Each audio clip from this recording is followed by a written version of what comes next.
And in the previous years, Das Jacobstein said that the U.S. expected more from Giammattei.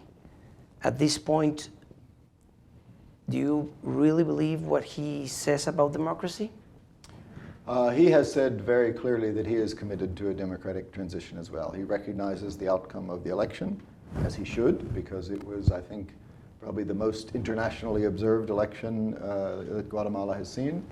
We were very satisfied that international observers concluded it was free and fair.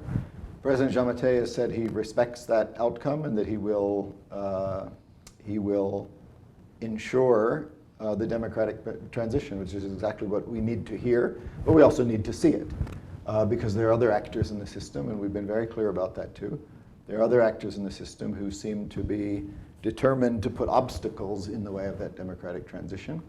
We haven't been shy about saying who they are and why we oppose that, and even taking measures. You know, we've sanctioned dozens of officials for corrupt and undemocratic action. And we think there should be consequences for corrupt and undemocratic action.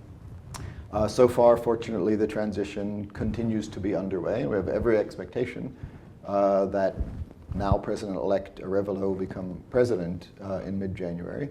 But we're watching very carefully. It's one reason I'm here, to let the people of Guatemala and the administration in Guatemala know that we're watching very carefully at the highest levels of the White House, because it's really important. And it's not just important to us, it's important to Guatemala's future. There's a real chance here to show the depth of democracy in this country, but also to promote political stability, which is what is necessary for Guatemala to grow and create opportunities for its people.